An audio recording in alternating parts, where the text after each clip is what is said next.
What is going on, everybody? It's your boy Yonkers. I'm here to break down week 3 of the college football season. Here with the breakdown. This is our week 3 preview. A quick note about this week. I'm going to be going over mostly the games from a betting perspective and from a preview if you're going to use that information for DFS. So usually I make a DFS video. I'm not going to do a full DFS breakdown for every single game this week. I'm going out of town, and I will not have time to go over the full DFS breakdown since there's so much late news. I don't think it would be 100% accurate, and I don't want to go that route. I will probably set a few lineups myself, but I'm not going to do that full breakdown. I will at the end of this video. I'll give some DFS advice. DraftKings just dropped their prices, so I have some thoughts on there as well. So I'll put a timestamp. But mostly I'm going to be just breaking down these games, and let me get to it because I have a lot to go over. First off, last week, a recap of week 2. It was an absolutely incredible week betting-wise. So if you were watching the show, I tipped some picks, and I went 5-0 on those picks. Perfect 5-0. I had University of Louisiana Lafayette. I had them plus 11.5. They ended up winning outright. They upset Iowa State. I had I had the Thursday game. I tried to tip that right before it aired. If you caught the live stream, then you got that one in. I had UAB under 54.5 against Miami. That hit. I had Duke under 54.5 in the game against Notre Dame. That one easily hit. I had Army first quarter -7. That one I added. It's very important you guys follow me on Twitter if you're trying to do the full breakdown advice because there's a lot of late news. There's a lot of late inactives. I wait to put in a lot of my action later on in the week. So this breakdown, it gives you a side of what I'm leaning on and what I'm looking for. But I usually don't pull the actual trigger until close to the event, maybe a day beforehand. Just because there's so much news, I don't want to pick somebody and then their quarterback gets COVID-19 and I don't find out until an hour before kickoff. So you have to really be on top of this stuff, especially with DFS. That's why I'm on vacation this week. You have to be so on top of the news. It is insane. Anyway, I ended up tipping Army -7 in the first half. If you listen to the preview, I said they were going to run all over Louisiana Monroe. They did run all over them. That ended up they were winning 14-0 at the end of the first quarter. They scored a touchdown there right before the end of the quarter. And then I tipped Coastal +7 against Kansas. They ended up winning outright. I just absolutely smashed the slate. A lot of the leans that I listened to that I didn't end up playing ended up hitting as well. Most notably, I said Florida State. Wasn't going to do too well against Georgia Tech, and look what happened there. I ended up adding before game time, so that's why it's important to follow me on Twitter. So I'm not counting these as official show picks because I didn't end up putting them in the video or in the comments. But I did end up adding Arkansas State. The line went absolutely crazy out of whack. I said I liked that in that game against Kansas State, and everybody overreacted to the fact that Arkansas State was missing some starters due to COVID. Well, if you listened to the preview video and you were paying attention, you knew that Kansas State also had their own troubles with COVID, and there was no way they were going to be full strength. So the line absolutely swung. I jumped. I threw a half unit on the first quarter +4. That hit. And then I threw a half unit on the full game +15.5 for Arkansas State. It went all the way up 5 points before open. It started at 10.5, and that one hit. They won outright as well. I also threw a live bet in on Charlotte under 55.5 in that game against App State. I saw that it was raining and not much was going, and there was a special teams touchdown. And what do you know? It was just that kind of day. It hit. They had 55 total points. I ended up absolutely completely sweeping the slate. I feel like my reads right now are really good on these games, these early games. You have to really do your homework, but I feel like I've been doing that. So that's why I'm doing this breakdown instead of DFS. DFS was not super great last week. I did make a few bucks in some contests, but overall it was negative. I was most notably killed by my favorite punt play of the game, Braden Lenzy for Notre Dame. He ended up playing, and there was no news why, no news if it was an injury or if he was just in Brian Kelly's doghouse. They said he's playing this week, but who the heck knows? I'm staying far away from that one. I didn't have enough Jonathan Adams. I had him in a few lineups, but not enough. Dahu Green ended up not playing. I had him in my lineups, and I didn't get that news until like 1 minute before kickoff, and I did not have enough time to switch my lineups. That one killed me. I still like Dahu Green in that matchup, and we saw what they did against Kansas State, so I'm a little ticked off. I was super close to making some money in some contests. In UNC, I was heavily owned on UNC. Obviously didn't have a fantastic week, but Javonte Williams had a pretty good one. All right, let's get straight into these games here. I'm not going to do every single one, but I will do most of them. Coastal and Campbell, I'm going to skip that. Thank you, Coastal, for your game last week. As far as Tulane Navy goes, this one was an interesting This is an interesting matchup here. We have Tulane is sitting at a 7-point favorite right now. Who really knows in this matchup? This is a tough one. Tulane did run for 300 yards last week, but I don't think they looked very good. They should be able to run here. If you saw Navy against BYU, BYU just steamrolled them. I don't think Tulane will steamroll them by any means. Tulane only returned 5 starters on offense this year, 31% of returning production. That's not something I'm looking to back. 122nd in returning production in all of college football. So if you think they're going to run train like BYU, I don't really think that's the case here. However, this does present a good matchup issue. This is a good Tulane D-line, and I think they're well equipped to handle the option. They see some option concepts in practice. Obviously, it's not on the quite the level of Navy, and they held USA to South Alabama to 1.9 yards per carry last week. Navy, quite frankly, they looked awful in their first game. They couldn't tackle. Famously, they weren't practicing tackling on offense or on defense, but they've been practicing for 2 weeks. They had a bye week. That's huge for them. That's probably 2 more weeks than they had before their first game in general. They're a prideful team. They have good coaching. I don't think they're going to get embarrassed 2 times in a row. There's a chance it happens, but I'd be very surprised. I don't think it would happen to a team like Tulane. I have a good nugget here. Teams losing by 25 or more points as a home team in game 1 of the season. So get blown out, get embarrassed at home. In the next game, they are 8-1 against the spread since 2015 in game number 2. 8-1 against the spread in that trend. And I think that trend absolutely applies here to Navy, especially with the crazy circumstances.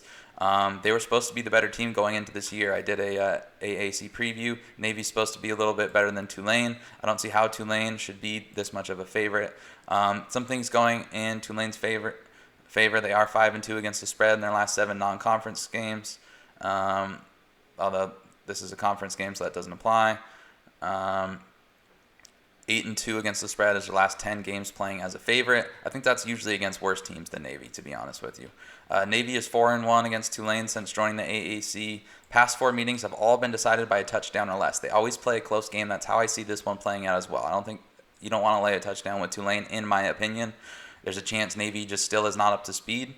But like I said, that 2 extra weeks is good here. The road team is 4-0-1 against the spread in the last 5 with these 2 teams, Tulane versus Navy, and the underdog is 4-0-1 against the spread in the last 5 as well. All that points to Navy, so I'm going to take Navy plus 7.5. I actually think it's at plus 7 now. I'm not sure I'm going to bet it. Again, this is one I'm going to watch closely. I would like to know more about how Navy's practices have been going. I'm going to pick Navy to win 30-27. I think this should be kind of a ball control style of game. I see Navy playing a lot better, but not confident enough to bet it as of yet. That's the way I lean.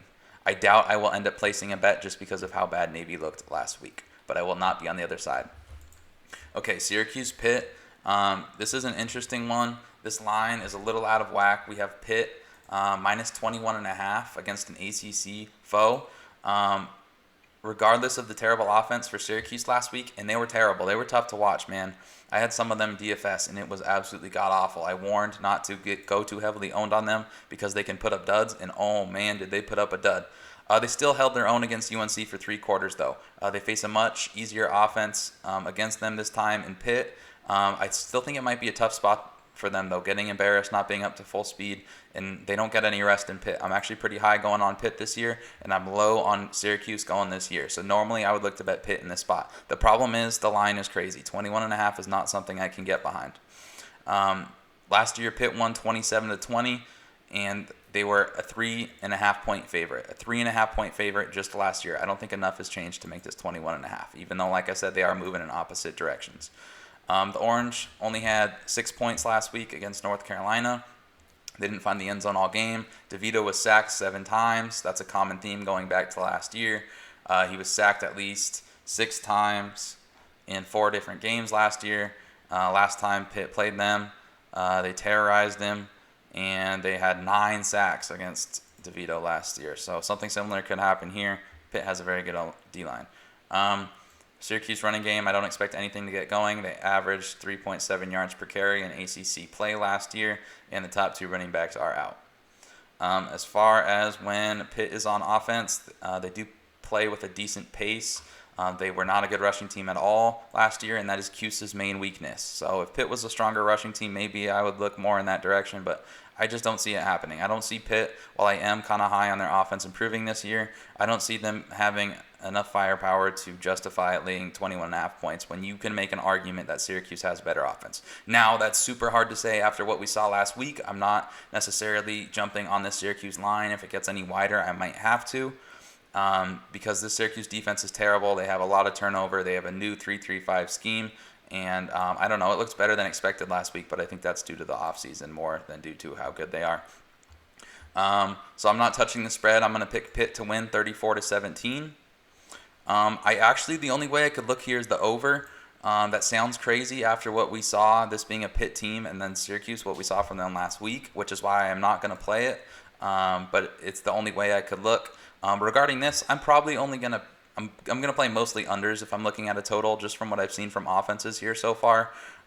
If I have a slight lean to the over, I'm not going to play it unless I feel fantastic about it. So slight lean to the over. Both teams play with pace.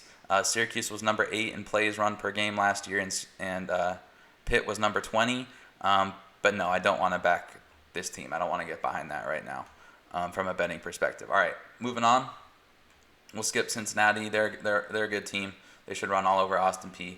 There are some in DFS, but if Jerome Ford was listed as the starter, I'd be all over him, but he's listed as the backup, so I'm not quite sure. Louisiana Lafayette. Oh boy, Louisiana Lafayette. I wrote about in my preview article why they were going to win last week straight up. I picked them over Iowa State, and they made me look good. I didn't think they were going to quite win by that much. But this is a Louisiana Lafayette team that I am all over this year. They're playing a Georgia State team that I am not super high on going into this year. They won for me last week. Georgia State might be a fade team this year. I'm not quite sure. They did beat Tennessee last year, but they were a different team with their quarterback, Dan Ellington. Without him, they did not look like a good team at all to me. For Louisiana Lafayette, record-breaking offense, 37.9 points per game last year, 494 total yards of offense. They like to run, and they were number 10 in total offense in all of college football, number 6 in rushing offense. They're going to run all over Georgia State. They averaged 6.28 yards per attempt last year. This is a much, much, much easier test than last week, and they fared decently last week. They have 2 NFL running backs back there, Elijah Mitchell and Trey Regis. And their third stringer is not bad as well. He's going to get some looks. Georgia State, number 119 ranked rush defense from a season ago. They give up 217.8 yards per game and 5.4 yards per carry. This matchup screams Louisiana Lafayette. This defense on Louisiana Lafayette, I said they were going to be better this year, and they looked better. They looked a lot better. They held Brock Purdy, one of the best quarterbacks in all of college football, to 4.1 yards per completion and 45.7 completion percentage. That's brutal for a team playing without Dan Ellington, who they needed. This is not a good matchup. They have Cornelius Brown IV is supposed to take over for Dan Ellington. When he got some time last year, he only went 11 for 28 on passing for 130 yards and 1 interception. Not great numbers, not what you like to see. They had an assumed starter. Forget his name. He started dealing with a heart issue, possibly caused by COVID, and now they're saying he doesn't have a heart issue. So they just don't know what the heck's going on at quarterback back there. It's a very tumultuous offseason. There's no way I'm backing this Georgia State squad, even though they do have a lot of returning receivers and O-line, which is usually something I look for. Louisiana Lafayette, 12-6 against the spread in their last 18. Total has gone under in 8 of Louisiana Lafayette's last 10 games. So if I had to play, I guess the under's not terrible, but I am definitely looking at a play on Louisiana Lafayette. This is one I might lock in later. Honestly, I might put it in soon in case the line gets any wider. It's at -17 right now for Louisiana Lafayette. Strong lean there. I foresee them winning somewhere in the round of 40-17. So once again, you're going to want to be checking and seeing if I put in a bet later. I will make everything known on Twitter. I will put it in the description of this YouTube video as well, a recap of what I have. All right, next up we have Liberty at Western Kentucky. So basically, the Hilltoppers really took off down the stretch last year. They finished 9-2, including a win over an SEC foe, albeit it was Arkansas. Liberty, on the other hand, is dealing with a lot of offseason turmoil. If you haven't been paying attention to what's going on there, maybe do a Google search. Some players did end up leaving the program. They're number 105 in returning production, number 110 on offense. They slip in S&P plus projections. They slipped from 75 last year to 109 this year. They do have their coaches back, and their coach has been good against the spread. Hugh Freeze is 62.5 against the spread in his career. However, they lost a lot of guys. They lost Buckshot Calvert at quarterback, Antonio Galdi Golden at wide receiver, and Frankie Hickson at running back. Those are 3 record-breaking guys for Liberty. It's really hard to lose them all in one off season. They do have Malik Willis, an Auburn transfer at quarterback. He's somebody I may be looking to play in DFS a lot. Probably not in this matchup, however. I may have some shares if he is cheap. I did not see him on the DraftKings lineup. They like to throw deep, and we're not sure what Malik Willis's passing is going to look like. He's probably going to be a pretty darn good runner, which you usually look for in CFF. He did rush for 309 yards on 28 carries in limited action with the Tigers. As far as defensively for Western Kentucky, they have a really good defense. They were number 33 rush defense last year, and they returned a lot of those starters, and they were number 27 in pass defense. So I think they're going to be able to hold Liberty somewhat in check here. As far as Western Kentucky on offense, they played Louisville last week. They lost the game. Louisville's a good team. That's about what we expected. They have Terrell Pigram at quarterback. He's a little 5'10 guy who can really scoot. I think their offense might be better this year. They at least have a chance to be better. I don't think they're going to be super explosive, but good enough to get the job done. They were number 84 in total offense last year, and on downside of Pigram in his career, this was before last game, he's had 9 passing touchdowns, 9 interceptions, 8 rushing touchdowns, but 10 fumbles. So he does turn the ball over. He's not super consistent, but he is pretty talented. So we have some talented mobile quarterbacks here. This is a bad matchup for this Flames defense, Liberty. They struggled against the run last year. They allowed 189.7 yards per game. That was 96th in the country, and they lost their top 3 tacklers from 2019. And look for a bounce-back game from Gage Walker, the running back for Western Kentucky, in this one. However, as far as the point spread, I don't really like playing this many points with Western Kentucky. I like playing them as an underdog. That's more of their role. Minus 14 is a little steep for a team that likes to keep games close and is defense and run-oriented based. Western Kentucky is 4-13-1 against the spread in their last 18 as a favorite, so the numbers do back that up. And Liberty is 18-7 against the spread in their last 25 as an underdog, 15-5 the last 20 ATS against, as a road dog. So this is just not a matchup where I could see myself playing Kentucky due to that number. I do actually think they'll win. The under is a strong play because of the reasons I mentioned above. Liberty's offense could struggle in this one. So under 54 is strongly in consideration. If I get any news, I might be jumping on that one. Total has gone under in 6 of Liberty's last 7 games when playing as an underdog. So their offense does tend to kind of go off when they're a favorite, but just kind of keep things close when they're an underdog. So I'm going to pick Western Kentucky 30-17 in that one. All right, Tulsa versus Oklahoma State. This one does not have a very close spread. I believe it's at 23.5 now. It's been moving towards Oklahoma State. Somewhere around 23 is probably where you can find it. Quite frankly, it's been a weird Mike Gundy offseason, but I am a big fan of Oklahoma State this year. I thought they might be the second best team in the Big 12 after Oklahoma, very close with Texas. So I look to back them. As far as Tulsa, they're projected to slip this year. S&P Plus projects them to go from number 73 in the country to number 86. They have a lot of budget problems at that school. Their enrollment is only 3,300 kids. That's by far the lowest in the FBS. That is not something you want to see. They're trending down as a program. This is a program you could kind of see getting cut if things go in the wrong direction. It's a good thing their season didn't get canceled in this one because I'm sure they need that revenue. Good news for them, they do have their entire coaching staff back, and they return their quarterback, Zach Smith. They return some talented running backs, Shamari Brooks and Corey Taylor, and some talented wide receivers as well. They return 88% of their offensive players, which is a lot. Good for 4th in the FBS. That's something you should know. That's why I'm not jumping all over Oklahoma State here, because usually I'm looking to back them and fade Tulsa. However, their O-line is in for a lot of trouble this year. I actually think this Oklahoma State defense is underrated. They return a lot of production. They should be better. It's Jim Knowles, the defensive coordinator. It's his 2nd year. He took strides last year. They're going to take more this year. The weakness is their secondary, but they do return a lot of production there. And they have a good D-line, which should really challenge that Tulsa offensive line. As far as when Oklahoma State is on the offensive side of the ball, they have a new offensive coordinator, Casey Dunn.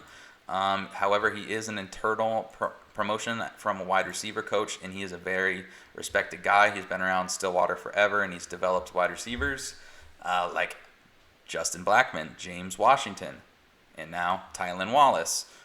So he has a pretty good track record, and he's thought of very highly. I don't see them slipping too much on offense this year. They may even get better.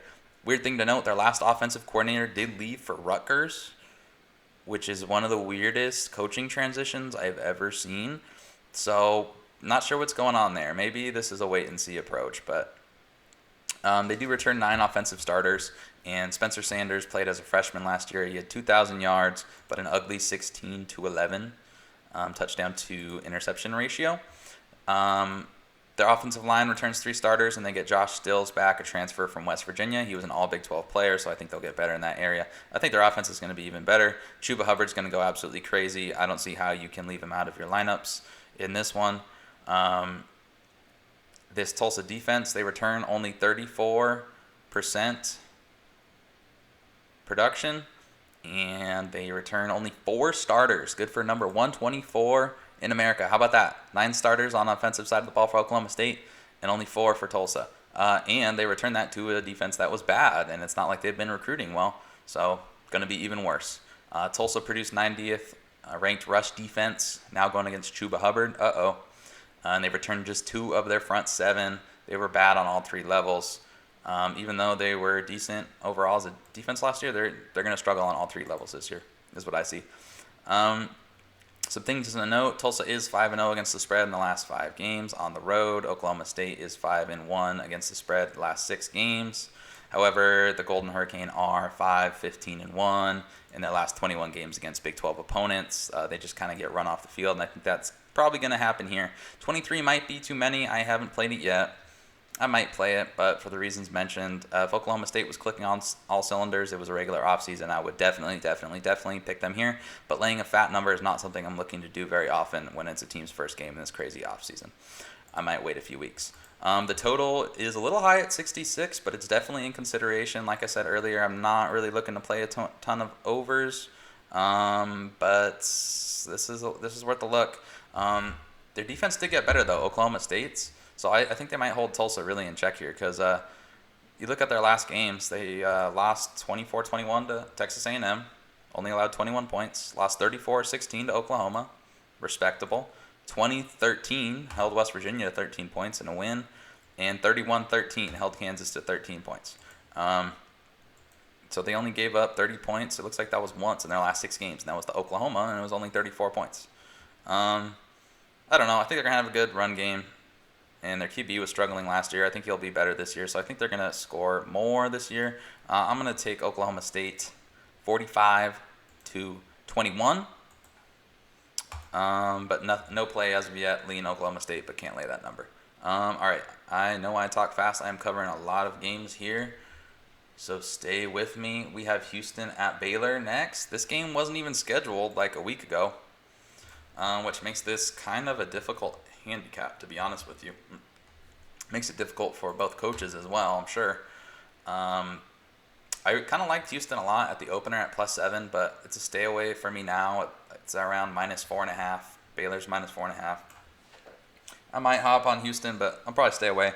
No way I could bet Baylor here. A lot of changes at Baylor. Lost a lot of production. They had a fantastic season last year. Not much spring practice.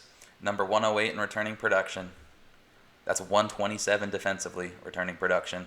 And meanwhile, Houston is number 3 in the country in returning production. They return 83%. 42 on offense, number 3 on defense. 10 starters on offense, 9 on defense. All 22 starters might be juniors or seniors. That's why a lot of people have Houston circled this year. I kind of have them circled. But with those numbers, there's no way I could ever bet against those numbers. Doesn't necessarily mean I'm playing Houston, but that means I can only look at the Houston side. So maybe if that line creeps up a little bit more, if it goes back around the opener a little bit more, I might be forced to take Houston in that one. The problem is, so on offense, they're expected to be better. They're expected to go for number 82 in S&P Plus to number 63 this year. The problem is, Clayton Tune wasn't very good last year, their quarterback, and I'm not a huge Dana Holgerson guy, I'll be honest with you. Some of the stuff that's been happening the last couple of years, it better pay off this year is all I'll say. It better pay off. So a lot of people are assuming it will pay off because it has to. I don't know. He is athletic. He does have a lot of athletes to throw to. Marquez Stevenson, one of my favorite wide receiver plays. And they should have a better O-line this year. As far as Baylor on defense, they returned their top tackler, but they're missing their next 6 guys. They lose all their top tacklers except for that one guy.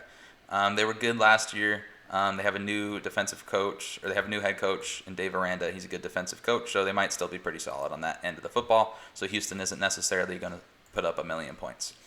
On offense for Baylor, they have a new offensive coordinator, Larry Fedora. Again, I'd like to see an offensive coordinator get a game or two under his belt with his new team in this weird offseason.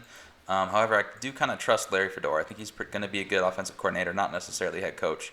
He's going to speed this offense up a little bit. He's going to spread them out a little bit. I do see a big year for Tyquan Thornton at wide receiver and Charlie Brewer at quarterback. I'll be looking to play them both in DFS this week. Houston defensively, they weren't good last year, okay? They return a lot of production. They have 6 transfers, 6 FBS transfers. 6 transfers from FBS schools coming into the secondary alone. So people expect them to get a lot better. Listen, they should be better. The fact is, they were not good last year. And I'm not a huge believer in their coaching. So, I don't know. They allowed 34 points per game last year. That was number 113 in the FBS. So yeah, I see a big game for Brewer. However, it is both teams' first games, weird offseason. I'm going to pick Baylor to win. Definitely not confident enough to bet. Like I said, everything screams Houston. I just don't really believe in them. Maybe they'll prove me wrong. They'll make me look stupid. But I'm going to pick Baylor to win by 6, 34-28. Like I said, there's no way I could hop on this Baylor side, but I'm going to pick them to cover the spread. I would usually look over 62.5 here. I think both teams could put up some points, but it's week 1, like I said, so no chance. All right, next up we have Duke Boston College. A lot of people are on Duke this week. I've seen everybody I've seen online. I haven't seen one Boston College pick. I don't know. Boston College does have a new head coach, Jeff Hafley, coming over from, I believe he was the Ohio State guy, at 41 years old, first-time head coach. They're projected to go from number 92 in S&P Plus from last year to number 70, so that's a large increase this year. I can't necessarily disagree with it too much. They're going to run David Bailey a lot, big running back. He's a huge DFS play of mine. However, last year they ran into an 8-man box 42.7% of the time. And the next highest team, that highest percentage, was Iowa at 29.8. So they ran into an 8-man box way more than any other team in the nation. Their offense was ancient. It was archaic. They're talking about big changes on offense, which I think they need to institute big changes on offense. That is a good thing. However, big changes in offense with a new quarterback, with a new head coach in this offseason, I am never going to bet that in week 1. So while I would love to say, oh, everybody's on Duke, I don't really understand that. That's not like they're a better team than Boston College. No way I'm on Boston College this week. They do have one of the best offensive lines in the ACC. They will be able to run the ball in this one. Duke has a good defense. They're good on all levels. Number 24 pass D. So Jerkovic, new quarterback, Notre Dame transfer Phil Jerkovic. I think this guy might be a stud for Boston College. He was like a crazy prospect. Big guy, huge arm, athletic, can move. But we haven't seen him from him yet. It sounds like he's still kind of green, which is surprising because he's been in college for a few years. They allowed only 52.4% completions against Duke did last year, so tough matchup in his first, possibly his first start. He's listed as a starter with, I believe, their other guy is Grissel. Not a good quarterback. I hope they don't start Grissel. As far as Duke on offense, I like Chase Bryce this week. He looked good to me last week. I watched that whole game against Notre Dame. Chase Bryce looked good, man. I think they're going to have a decent little season here. Noah Gray's a really good tight end. They do pay at a slow pace, so I don't think they're going to necessarily rack it up. But Boston College's defense was terrible last year. 33.8 points per game, 488.2 total yards per game against FBS foes. I mean, god-awful stuff here, folks. Number 122 pass defense a season ago. I don't know how you see that and see how David Bryce threw for 250 yards against Notre Dame, a much, much, much better defense just 1 week ago. Has one game under his belt, while Boston College has none. Boston College does have a new coaching staff. I don't know how you see that and don't play a fair amount of Chase Bryce in DFS this week. All right, anyway. My initial lean was to look towards the over since, like I said there, with Boston College is going to be able to run the ball, and Duke is going to be able to throw the ball and possibly run the ball as well. However, I like backing this Duke team as an underdog, just like Western Kentucky. I don't like taking them as a favorite. These teams are pretty even when all things are considered.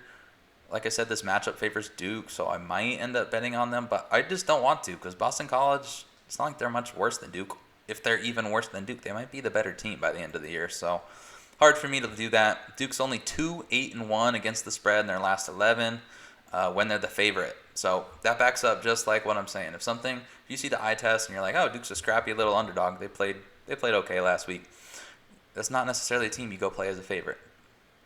Can't trust them. I do think Duke wins. I'm going to pick them to cover the spread, but like I said, probably not playing it. Let's go Duke 30, Boston College 21. All right, speaking of Notre Dame, I have a play here.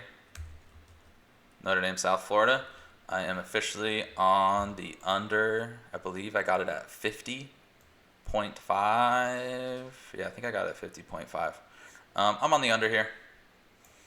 Notre Dame has a 19-game home winning streak. This is a lot of points to lay as far as the spread goes with a defensive and run game-oriented team in Notre Dame, so I'm not on that side. I'm not high on USF at all, man. I really am not high on them. I think I picked them to finish last in the Athletic, if not somewhere in the cellar. They are weak in the trenches on both sides of the ball. That's not going to cut it against Notre Dame. They are supposed to be number 103 in S&P Plus. Oh, wait, that was last year. They were number 103. That's awful. They should never be that low. And when you're a Florida team, it should be pretty easy to recruit and never finish that low, but they haven't been able to figure it out. Jeff Scott takes over. Dabo Swinney, disciple, so he might turn things around, but it's not going to happen in game one. And if it is, it's a darn miracle. They were number 101 nationally in recruiting in 2020. I don't know how that's possible. All right, so why I'm on the under. Bulls offense was ranked number 112 nationally last year, only 330 yards per game. They failed to score a first half TD in 6 different contests. So if you want to play a first half under, I might jump on that as well. I don't know. Might add a half unit on that. Maybe something on South Florida under half a point in the first quarter. I don't know. They have a bad O-line. They were missing 3 starters on the left side of the line last week. I guess they did get a game in last week. I might have said this is their first game. But they didn't play well last week. They played the Citadel. They tried out 3 different quarterbacks, and those quarterbacks combined to have 102 yards and 1 touchdown against the Citadel. They're trying to play with pace. I don't know, see how you're playing with pace and against Notre Dame with any success, unless Notre Dame just completely shits the bed. But I don't see that happening. They allowed only 85 rush yards against Duke last week, and 2.4 yards per carry, so that negates South Florida's strength, which is running the ball. They only allowed 88 yards in the second half versus Duke. That doesn't sound right. I thought Chase Bryce had a decent second half, but maybe not. That's pretty impressive. And they only allowed 1 TD. So this is going to be low scoring. I don't see Notre Dame going crazy. I mentioned last week Notre Dame didn't have a lot of production returning at wide receivers. I haven't seen anything from their wide receivers. Hopefully they get Lindsey involved, but he's not really a go-to guy. He's more of a gadget guy. Kyron Williams, the freshman running back on Notre Dame, oh man, he was fantastic last week. I love him. I don't love his prices on DFS. I probably won't play him too much, but he had 200 yards last week in his first game. He's extremely impressive. South Florida's strength on defense, that's their pass defense. Their defense overall is okay, but their rush defense, man, they gave up 208 yards per game last year. They're weak in the trenches. They're going to get mauled by this Notre Dame offensive line. They allowed 4.5 yards per attempt on the ground, and they allowed 27 rushing touchdowns. Yuck. So they're going to get run over. Notre Dame's probably going to slow it down. Probably not going to throw the ball a whole lot. Maybe look to get Book a passing touchdown or two. I see this one playing out Notre Dame 34 and USF 6. Again, I am on the under. I saw it around 52.5 somewhere. That number's probably gone. Total's gone under in all of USF's last 5 games. Total has gone under in 7 of Notre Dame's last 9 when they're playing as a favorite. And that number is backed up. That's not just a random trend. That is how Notre Dame plays. They get the lead and they're not aggressive. They will not need to be aggressive against South Florida unless they're trying to embarrass them, but I'll bet against that. They're all about morals and whatnot, right? Not embarrassing people. All right, App State against Marshall. I actually have an official pick in this game as well. I am on App State -4. Played that already. This is a good game. I like both of these teams. I have both teams circled this year. However, App State is definitely the better team. They're just flat out, clearly the better team, in my opinion. A lot of people are saying, oh, well, these teams are close, and App State has, they have a new coach. Yeah, well, App State had a new coach last year, and look what happened. They have too much talent. They're a great team. You saw it. They're just, I mean, yeah, I don't see why this line's only -4. They didn't play well last week, but the score against Charlotte wasn't even indicative of how the game played out. If you look at the yardage discrepancy, it was 512 to 286 yardage advantage for App State. They were sloppy, but it was more in like a first game after a pandemic sloppy than it was like, oh man, this team's going to suck. I mean, they had 512 yards. They had a pair of red zone turnovers. They should have scored even more. They got to the red zone 6 times, only had 2 touchdowns. But like I said, I more care about the fact that you can move the ball. There was a kickoff return for a touchdown, a field goal blocked. Like, yeah, it was a sloppy game, but I mean, they clearly showed they were way better than Charlotte. Do you trust Marshall just because they beat Eastern Kentucky? You shouldn't. I mean, if you trust them for other reasons, sure. But a lot of people are going off about how this passing offense is completely different. And Grant Wells looks fantastic back there at quarterback. I'm not saying he sucks. Maybe he's good. I need to see it. If he looks good against App State, then sure, I'll buy in. But Eastern Kentucky and then to App State, I mean, dude, come on. App State's had some really good defenses. I need to see more. They held Chris Reynolds in check last week, and he's probably a better quarterback than Grant Wells. I don't know. They probably have better receiving talent. It's at least close. Marshall hasn't beat a ranked opponent since 2003. App State's ranked, but the rankings are a little weird. App State ran for 308 yards and 4 touchdowns last week, so their offense is clicking, man. I don't know. If you think they're falling off a cliff this year, think again. However, this Marshall team, man, like I said, they're not bad. They have 5 seniors on the offensive line. Not by any means are they going to get shut out. Okay, App State, 12-3 against the spread in their last 15 road games. Meanwhile, Marshall is 4-8 against the spread in their last 12 games overall, and 2-8 against the spread in their last 10 home games. So yeah, I'm on App State. If you can find -3.5, I know that was floating around. It's probably gone by now. That's an official play for me. Game prediction, I'll just go App State 34 and Marshall 21. UCF, Georgia Tech. Oh man, I like both of these teams. I'm a college football nerd, by the way, so some of these matchups, man, I can nerd out over. And this one's a good nerdy one for me. I have both teams circled this year. I had Georgia Tech circled this year. I should have taken them last week, man. I said they're going to cover a lot of games as an underdog, and then look what they did to Florida State, and I wasn't on them. Oh, man. I should have had them last week. I missed my opportunity now. They ended up winning straight up. They were tied for number 1 in returning production this year. They have a new quarterback, Jeff Sims, and he looks fantastic early, man. This freshman looks awesome. He's fun. I don't know if he'll be super efficient all year long, but he's fun. This offense is fun. They have athletes.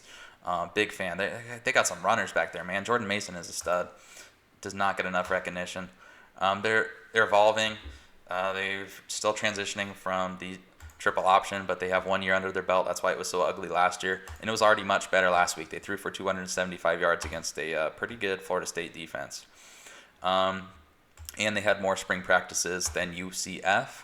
The spring practice thing, man, the team with the more spring practices has really been killing it ATS. I don't have the numbers up, but that's a good look.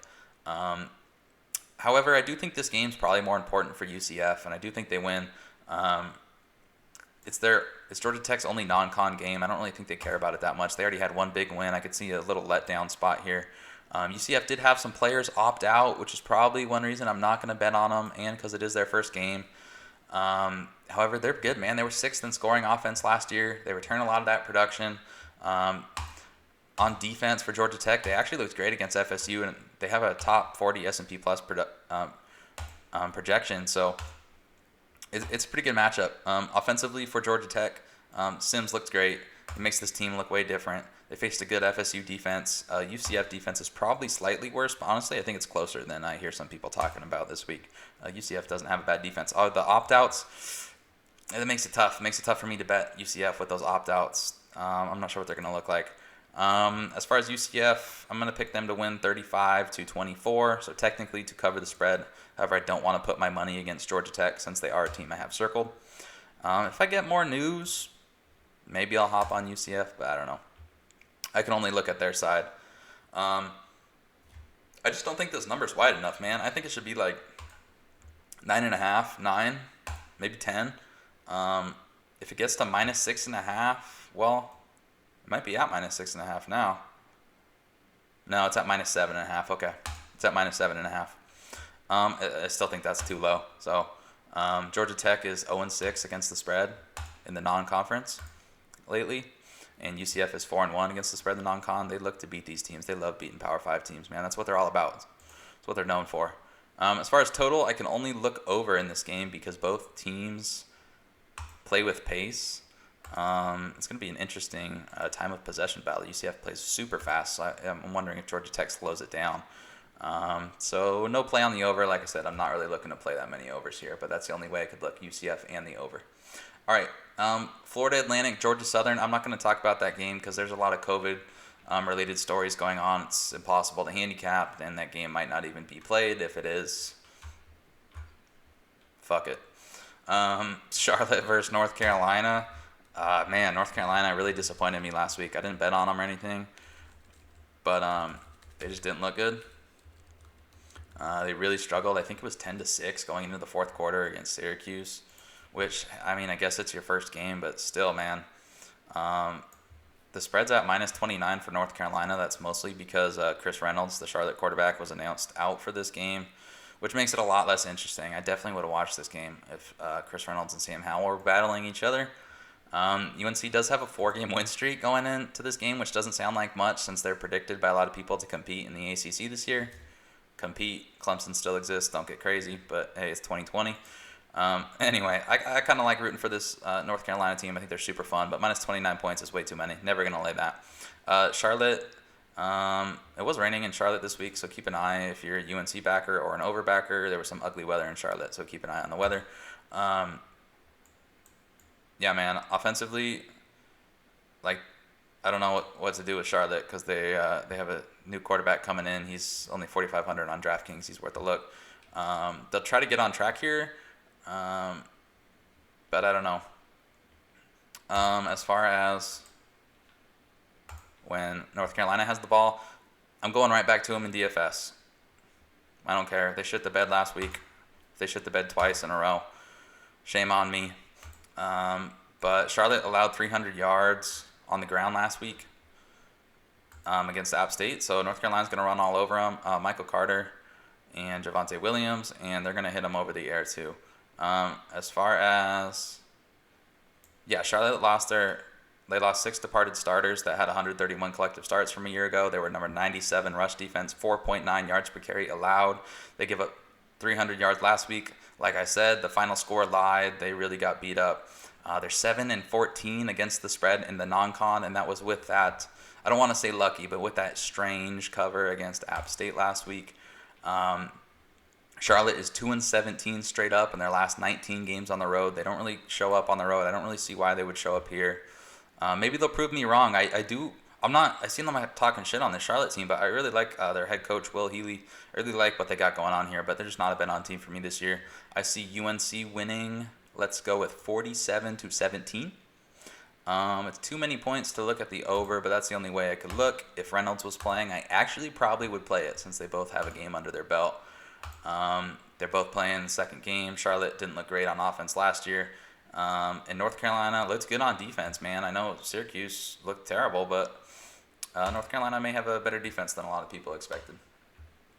I'm skipping Citadel Clemson because holy Toledo. If you want to watch a murder, then you're a sicko. You can watch that game. Troy versus Middle Tennessee State. Troy is a bet-on team for me this year. They're listed at -3.5. I'm looking at that one. I'm eyeing that one. I already faded Middle Tennessee State once this year when I took Army -3, and holy crap, did Army come through for us. They murdered Middle Tennessee State. I just said what sicko likes to watch a murder, and then I said I enjoyed watching that Army game, so hypocrite. And that was as a +3 dog for Middle Tennessee State. Now they're a +3.5 dog. I don't see how you could take that from Middle Tennessee State. Only way you can look is Troy. Sun Belt's doing well. Conference USA is not doing well. This is one of the Sun Belt's better squads this year, I think, which may sound crazy because they were 5-7 last year, but I think Troy's going to be a lot better. They're solid everywhere. They're very good at wide receiver. This is year 2 of their scheme. Their head coach, defensive coordinator, and offensive coordinator are all back for year 2. That's a very, very, very good sign. While they were 5-7 last year, they actually were more successful than you would initially think. They finished above their S&P production for the year, despite losing a lot of talent, and despite losing their running back, B.J. Smith, who went down with an injury halfway through the year. I think they're going to be able to run the ball effectively. B.J. Smith was just announced as the starter. Troy usually looks to pass. They averaged 33.8 yards per game overall, 456 yards. They were number 9 passing offense at 313 yards per game last year. But I think they're going to be able to run the ball really well if they want to here. Because, quite frankly, it's a much different offense than what Middle Tennessee State faced in Army in their first game. So Troy could just really mix it up on them. Middle Tennessee State had the number 110 rush defense last year, 194 yards per game. And they also had the number 113 pass defense, 265 yards per game. That's death against Troy. Only reason I'm not all over Troy is because this is their first game, and they do lose a lot of production on offense. Number 104 in returning production offense. But they do return a lot of their receivers, which is usually a very good sign in college football. So I might end up playing Troy. I think I'll probably end up playing Troy, but this is a tough one. Troy's 9-3 against the spread in their last 12 games as a road favorite.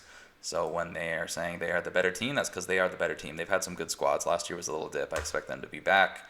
Let's go with Troy 31-24. I may not bet it. Middle Tennessee State does have one game under their belt, even though they looked awful. And Troy's an offensive-minded squad. When it's their first game and they're on an offensive-minded squad, look what happened to UNC in their game 1, even though they turned it on in the fourth quarter. Not sure I want to do that, but it's not like I'm laying a juicy number. It's only 3.5 points, and I think they're clearly a better team, so I might play that. Strong consideration. All right, SMU versus North Texas. Freaking SMU, man. I had a perfect week going week 1. And then SMU, I took them half unit on first half and half unit full game. Or actually, it was full unit, full game against Texas State. And Texas State gave them a run for their money. So I don't think I can play SMU -14, even though I think that looks really, really nice here. North Texas is number 121 in returning production going into this year. So they're a fade team. Not quite a full fade team, but definitely not playing a lot in North Texas this year, and especially when they're going against an SMU team that has Shane Buechele, and their offense should be clicking on all cylinders after a rough week 1. They're going to throw the ball. They're going to have a field day. They were obsessed with trying to establish the run against Texas State, so hopefully they don't get stupid and do that again. I don't think they will. They're a good offensive squad. North Texas gave up 480 passing yards to Houston Baptist in their last game. Houston Baptist is an FCS squad, in case you don't know, guys. So, if you're giving up 400 yards to them and then you're going against Shane Buechele, yikes.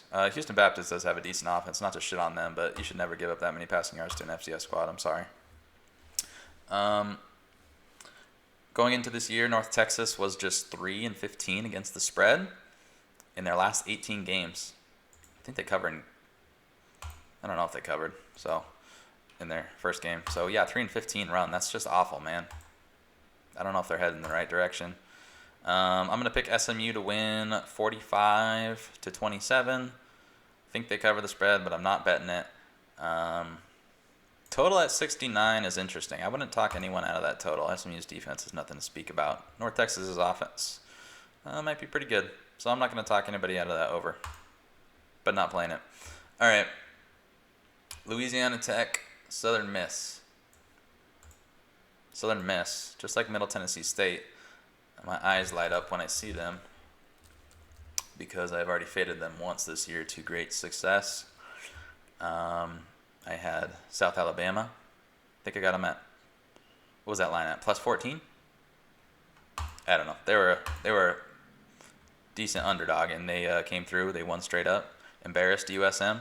And USM's coach is gone after that game, no longer in town. So they have a new coach, and he's the youngest coach in all of FBS. Coming in on short notice, coaching this team after they just got shit kicked. So, yeah, definitely not betting on Southern Miss. They're somehow the favorite, 5-point favorite in this one. Good luck to you if you bet that. Let me know who your dealer is, I guess. There's corona problems for both teams, which makes this a very hard game. I'm probably not playing it, even though I really wanted to play Louisiana Tech. I probably won't because of that. We saw how it affected USM in Game 1. Louisiana Tech, they're not a bet-on team, though, at all. They're number 120 in returning production, 78 on offense, 128 on defense. So, yeah, Southern Miss's offense could look a lot better here. Jack Abraham should have a bounce-back game. I really wanted to play the under because of all this nonsense going on with these teams, but that makes it tough when you see 128 in returning production for La Tech. I don't know. New quarterback at Louisiana Tech. I think they listed starter as Orr, so they don't really give a name. They do have good talent at wide receiver, though. If you watched Louisiana Tech last year, they have some talented guys who get them the ball. That's all the quarterback really needs to do. Will he be able to do that? I don't know. But look at what talented wide receivers did against Southern Miss in Game 1. I mean, they just look silly. So, yeah, it's got to be Louisiana Tech or bust here. Louisiana Tech is 6-2 against the spread in their last 8 games, and total has gone under in 7 of Southern Miss's 7. Southern Miss's last 7 games. Is that correct? Oh, man. Yeah, I might have to play the under. I don't know what it is, but it's not low enough.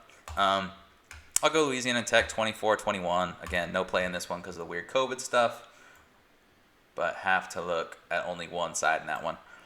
Texas State, Louisiana Monroe. Oh, man. My eyes light up when I see Louisiana Monroe, too. Faded them last week. It worked. No returning production whatsoever. Not good on either side of the ball. Program in flux. But I don't really think I want to bet on Texas State.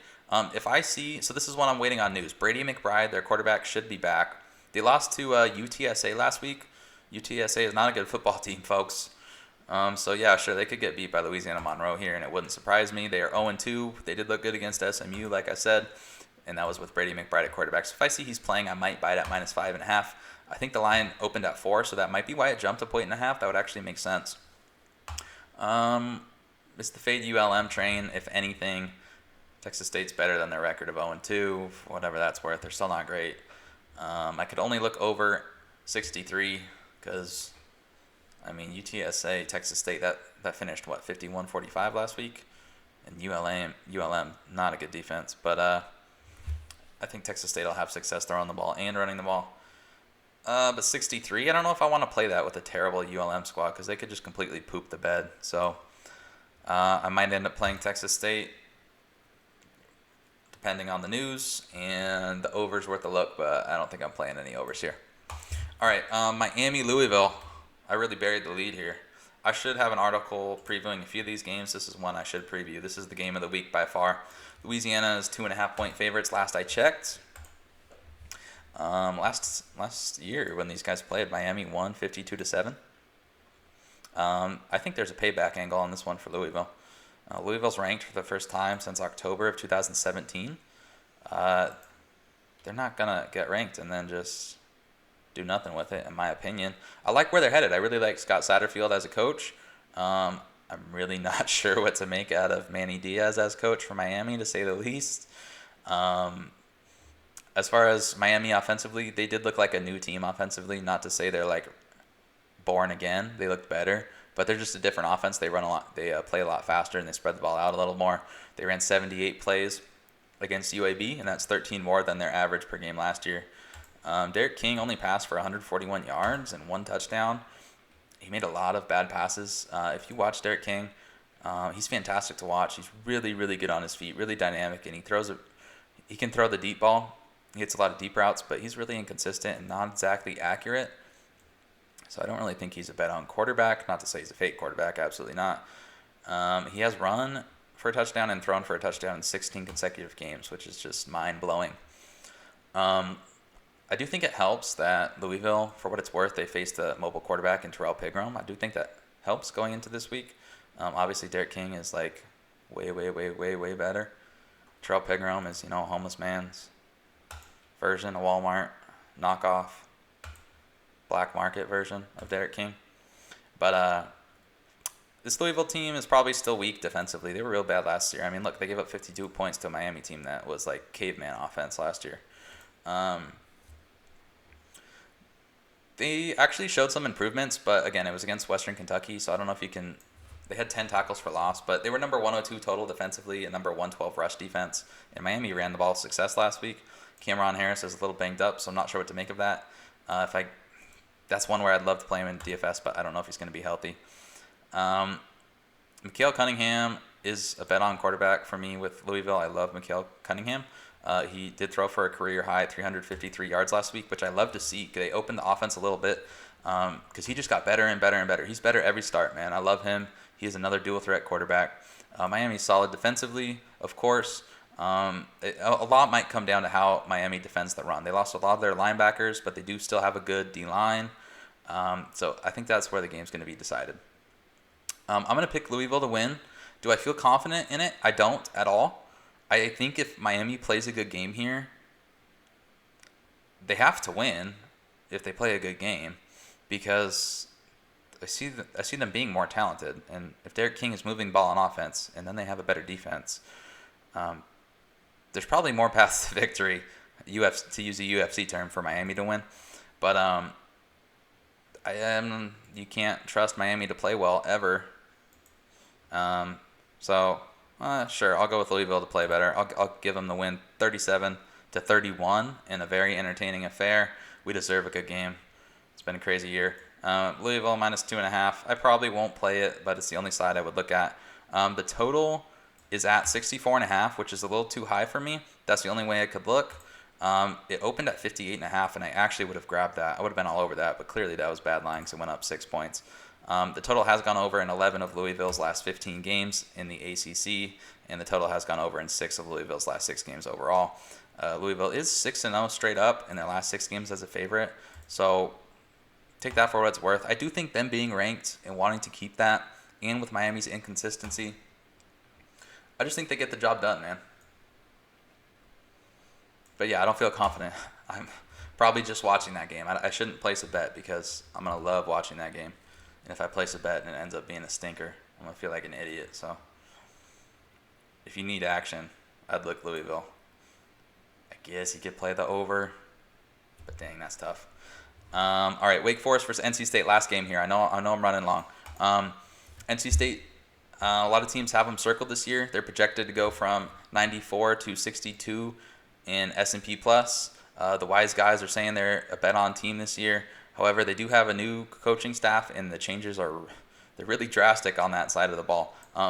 It's hard to underestimate. They really fell off a cliff last year, man. They were really bad. I think they were 2-9 against the spread, something like that. So I can't predict a huge comeback with all those uncertainties. Maybe if I see it first, maybe I'll bet on them, but I can't do it, man. They played 6 bowl teams last year. They lost all 6 games, and the average score was 42-15. Now, I don't know if Wake Forest is a bowl team. I don't even know if there are bowls this year, and Wake Forest probably wouldn't make it either way. Well, they'd be borderline. But, man, they were so bad last year, there's no way I'm betting them in week 1. Wake had a good test last week against Clemson. Obviously, they got beat, but it's not like they absolutely got, thrown in a locker or thrown in a dumpster or anything. I think they might take advantage of this defense just a little bit since, it's a step down from Clemson to NC State. NC State is probably an under team for me with this new coaching staff, with Doran in there. And I don't trust NC State's quarterback at all. They had really bad quarterback play last year. I think Leary was announced the starter, but either way, they were not good offensively at all. They do have a few good running backs. They'll rotate, so I don't think I could play any in DFS, even though Wake doesn't have a great defense. They do actually have a pretty talented front seven, led by Basham up there. I think Hartman, Walker, and Green are all playable for Wake Forest DFS.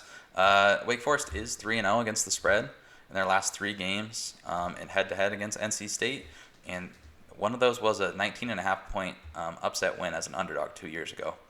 It may be revenge angle. I don't know. Total's at 54. Actually, I see some people saying over online, but they're under. But the only way I could look is over, simply because Wake plays with so much pace.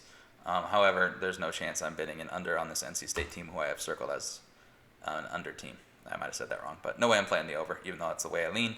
Total has gone under in 9 of Wake Forest's last 12 games, believe it or not, and under is 5-0 in their last 5 games as an underdog, and it's gone under 4-0 in the Wolfpack's previous 4 contests when a favorite. So I don't know if the game script favors playing that.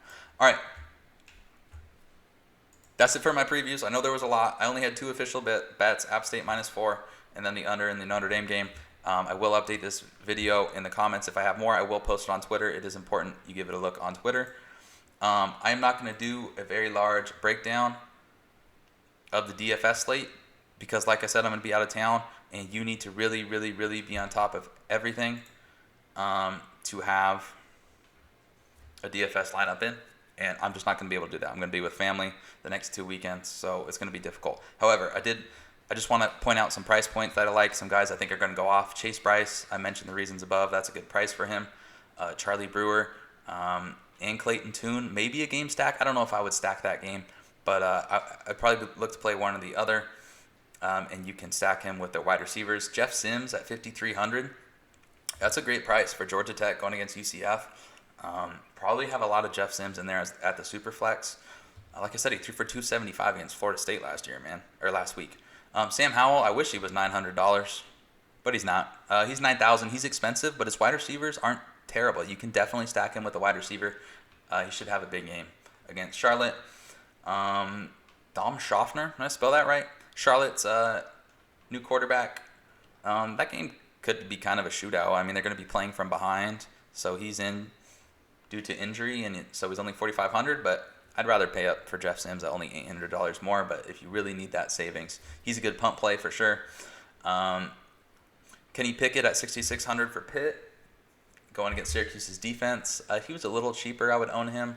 I probably like Chase Bryce more at that price point. And then Dylan Gabriel, quarterback for UCF at $7,400. I love Dylan Gabriel,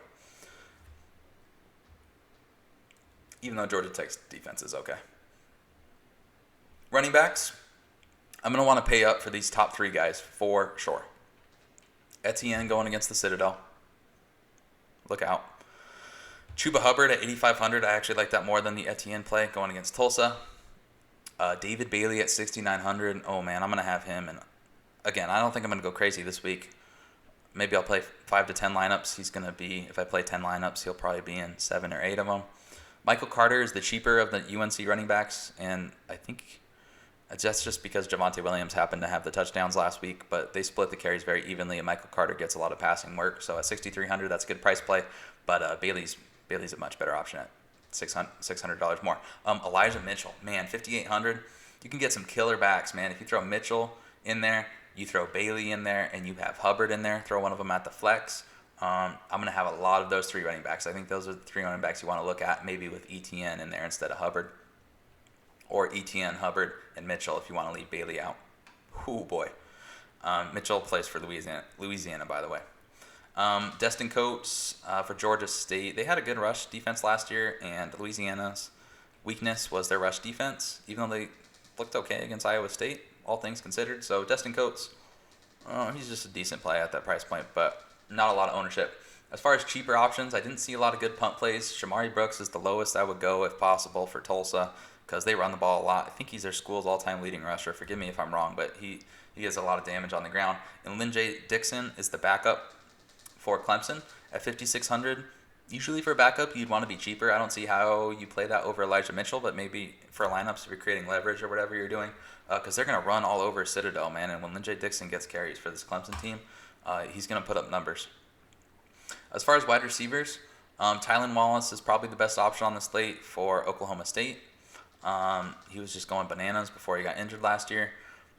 I do like UNC's wide receivers. I will have a lot of Daz Newsome at 6,700. That's a great price. He catches more passes than De'Ami Brown, but they're about equal, everything else considered. So I will look to have one of them. I would not stack both of them unless you're doing a strange lineup.